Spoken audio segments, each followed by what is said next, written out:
Para un católico, la Eucaristía es mucho más que un simple símbolo. Es, de hecho, el mismísimo centro de su fe. Se le llama fuente y cumbre de toda la vida cristiana. Pero a ver, ¿qué significa eso en realidad? ¿Y de dónde sale una creencia tan fundamental? Bueno, pues vamos a explorarlo juntos. Para entender bien esta creencia, vamos a seguir un camino muy lógico. Primero, iremos directo a la fuente, las palabras de Jesús en la Biblia.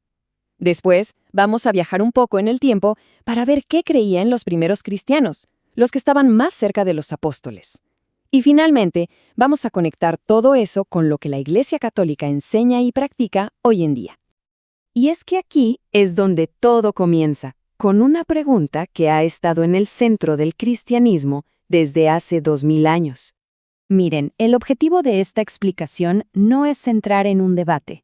La idea es simplemente presentar de una manera clara cuáles son los fundamentos de la creencia católica, para entender por qué se cree lo que se cree. Es más bien para iluminar una de las doctrinas más profundas de esta fe. Ok, entonces, para ir al fondo del asunto, vayamos a un terreno que todos conocemos, las Escrituras. Y nos vamos a enfocar específicamente en el capítulo 6 del Evangelio de San Juan. Jesús empieza con una afirmación que tuvo que haber sonado increíblemente extraña. Él vincula directamente el pan que va a dar con su propia carne. Fíjense que no dice, es como mi carne o simboliza mi carne, no, la conexión es directa. Y la reacción de la gente es clave para entender esto. Ellos lo entendieron al pie de la letra. No se les ocurrió pensar, qué bonita metáfora. No, su reacción fue de shock, de incredulidad, porque tomaron sus palabras de forma literal, real, física. Por eso la pregunta, ¿cómo puede darnos a comer su carne? Y aquí viene lo más importante. Ante la confusión, Jesús tenía la oportunidad perfecta para aclarar, para decir, tranquilos, es solo un símbolo. Pero no hace eso. Todo lo contrario. Lo intensifica. Usa una palabra griega que significa verdaderamente, de verdad, como para que no quede ni la más mínima duda. En lugar de suavizarlo, lo reafirma con más fuerza. Y si vamos al idioma original, al griego, el detalle es aún más revelador. Al principio, Jesús usa la palabra común para comer, fago. Pero cuando ve la incredulidad de la gente, cambia a una palabra mucho más gráfica, mucho más física, trogo. Esta palabra significa masticar, roer, triturar con los dientes. Es un término muy carnal, casi crudo. Usar esa palabra hace que una interpretación simbólica sea, muy difícil de sostener. Además, hay que pensar en el contexto cultural de la época. Para un judío de ese tiempo, la metáfora comer la carne de alguien ya existía y significaba algo terrible, calumniarlo, perseguirlo, destruirlo. Entonces, si Jesús estuviera hablando en sentido figurado, les estaría diciendo que para tener vida eterna tenían que destruirlo. Simplemente no tiene ningún sentido. Por eso la gente lo tomó de forma literal, porque la interpretación simbólica era contradictoria y absurda.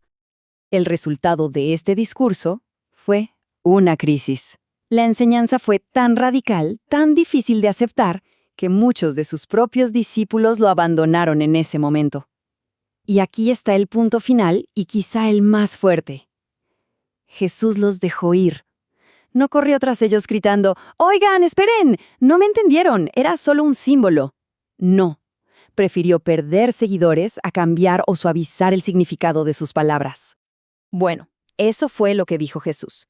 Pero la pregunta que surge es, ¿esta creencia en su presencia real fue algo que se inventó siglos después o estuvo ahí desde el mero principio? A ver qué decían los primerísimos cristianos. Lo que vemos en esta línea de tiempo es una cadena de testimonio que no se rompe. Fíjense, San Ignacio de Antioquía fue discípulo directo del apóstol Juan, el mismo que escribió el Evangelio y que recostó su cabeza en el pecho de Jesús en la última cena. No estamos hablando de una idea que apareció de la nada siglos después. Es una creencia que se transmitió, por así decirlo, de primera mano. Y lo que escribe San Ignacio es, clarísimo. Apenas una generación después de los apóstoles, la creencia en la presencia real ya era tan central, tan fundamental, que negar que la Eucaristía es la carne de Cristo era considerado una herejía. Para él, era la prueba definitiva de la fe.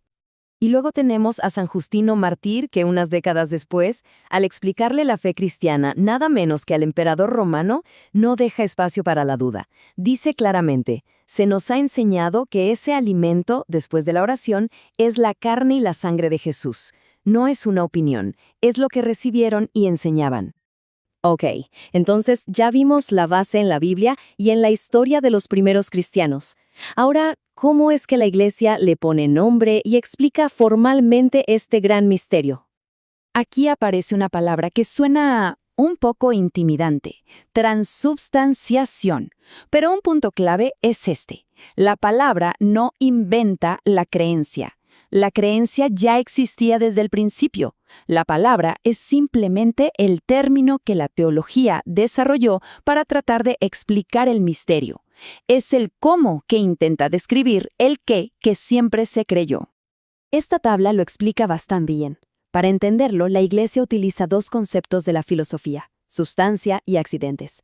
Los accidentes son todo lo que percibimos con nuestros sentidos: el sabor a pan, el color del vino, la textura, el olor. Y fíjense, eso no cambia, sigue sabiendo y pareciendo pan y vino. Pero la sustancia, que es la realidad más profunda de lo que algo es, eso sí cambia por completo. La sustancia de pan y vino se convierte en la sustancia del cuerpo y la sangre de Cristo. Muy bien, ya vimos la Biblia, la historia, la teología, pero en la práctica, ¿qué significa todo esto para la vida diaria de un católico? Esta frase de verdad lo resume todo. Dice que la Eucaristía es la fuente, es decir, de donde brota toda la vida espiritual. Y es la cumbre, el punto más alto al que toda la vida espiritual aspira a llegar. No es solo un rito más, es el corazón que bombea vida a todo lo demás. Y claro, esta creencia en la presencia real lo cambia todo. La misa deja de ser un simple recuerdo de la última cena y se convierte en una participación real en el único sacrificio de Cristo en la cruz. La comunión es entonces la unión más íntima posible con Él. Y por eso mismo, la adoración no se limita solo a la misa. Si se cree que Cristo está realmente ahí, en la hostia consagrada, tiene todo el sentido del mundo pasar tiempo en oración frente a Él. Y con esto llegamos a la reflexión final. Más allá de la creencia personal de cada quien, comprender la base de esta doctrina católica nos revela por qué es tan importante. Es una enseñanza que, como vimos, desde el primer día exigió una respuesta radical de la gente, un misterio que hasta hoy nos invita a contemplar la naturaleza misma de la fe.